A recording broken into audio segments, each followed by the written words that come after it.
योगी कथामृत, एक योगी की आत्मकथा। दिवस पर हम बात करेंगे परमहंस योगानंद द्वारा लिखी गई आत्मकथा। जीवन की कुछ बातों पर विशेष प्रकाश डालती है। वह है अनुशासन और दूसरा हमारे खुद के विकास में हम जानेंगे कि ऐसी कौन सी बातें हैं जिसने इसे शताब्दी की 100 सर्वोत्कृष्ट पुस्तकों में से एक बना दिया।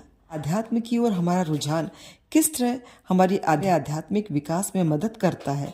साथ ही साथ इसमें योगानंद में स्वयं की आध्यात्मिक जर्नी और योग जो कि हमारे शरीर में मेंटल और फिजिकल हेल्थ पर सकारात्मक प्रभाव डालता है, ये सब कुछ हमें मिलता है इस आत्मकथा के माध्यम से।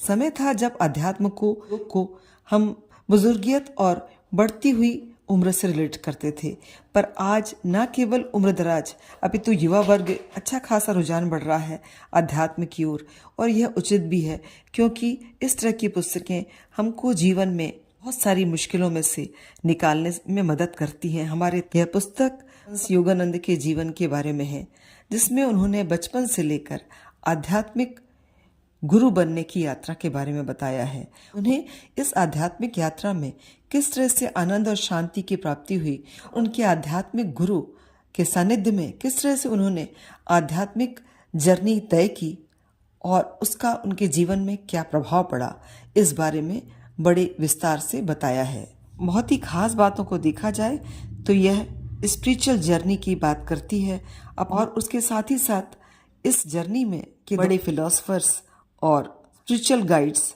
टीचर्स जैसे कि महात्मा गांधी, रवींद्रनाथ टैगोर, उनका भी जिक्र इस पुस्तक में आता है। योगानंद ने क्रिया योग के बारे में बताया है कि किस तरह से योग और मेडिटेशन के माध्यम से हम आध्यात्मिक अनुभूति, उद्देश्य को प्राप्त कर सकते हैं।